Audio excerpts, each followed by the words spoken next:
കുറ്റിപ്പുറത്തും വട്ടപ്പാറയിലും കൂരിയാടും ഉൾപ്പെടെ ഇനിയും ദേശീയപാതാ നിർമ്മാണം ഏറെ പൂർത്തിയാകാനുണ്ട്. ഈ സാഹചര്യത്തിൽ ടോൾ പിരിവ് ആരംഭിക്കുന്നത് ജനങ്ങളോടുള്ള വെല്ലുവിളിയാണെന്നാണ് ലീഗിന്റെ നിലപാട്. ഇതിനെതിരെ പ്രതിഷേധം ശക്തമാക്കാൻ ലീഗ് കോട്ടക്കൽ തിരൂർ മണ്ഡലം ഭാരവാഹികളുടെയും ജനപ്രതിനിധികളുടെയും യോഗം തീരുമാനിച്ചു. ആദ്യഘട്ടമായി ടോൾ പിരിവ് ആരംഭിക്കുന്ന വെള്ളിയാഴ്ച ടോൾ പ്ലാസയിൽ ജനപ്രതിനിധികളുടെ നേതൃത്വത്തിൽ പ്രതിഷേധ സമരം നടത്തുമെന്ന് നേതാക്കൾ അറിയിച്ചു. കോട്ടക്കൽ തിരൂർ മണ്ഡലങ്ങളിലെ മുഴുവൻ ജനപ്രതിനിധികളും ലീഗ് ഭാരവാഹികളും സമരത്തിൽ പങ്കെടുക്കും. യോഗം ലീഗ് ജില്ലാ സെക്രട്ടറി പി സൈതലവി മാസ്റ്റർ ഉദ്ഘാടനം ചെയ്തു. ലീഗ് തിരൂർ മണ്ഡലം പ്രസിഡന്റ് വെട്ടം ആലിക്കോയ അധ്യക്ഷത വഹിച്ചു. കോട്ടക്കൽ മണ്ഡലം ജനറൽ സെക്രട്ടറി സലാം വളാഞ്ചേരി, ജില്ലാ പഞ്ചായത്ത് അംഗങ്ങളായ വസീമ വേളേരി, KP വഹീദ, വളാഞ്ചേരി നഗരസഭാ അധ്യക്ഷ Haseena Vattoli, Kuttippuram block panchayat president AV Ajayan, വിവിധ പഞ്ചായത്ത് പ്രസിഡന്റുമാരായ KT ആസാദ് അലി, കൈപ്പള്ളി അബ്ദുള്ളക്കുട്ടി, AP സബാഹ്, മണ്ഡലം ഭാരവാഹികളായ KM Kunhippa, Kunhimanu, KT Abdul Majeed, Salam Athavanad, advocate PP Hameed തുടങ്ങിയവർ സംസാരിച്ചു.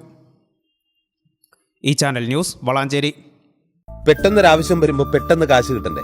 KSFE ഗോൾഡ് ലോൺ, കുറഞ്ഞ പലിശ, കൂടുതൽ തുക, കൂടുതൽ വേഗത്തിൽ.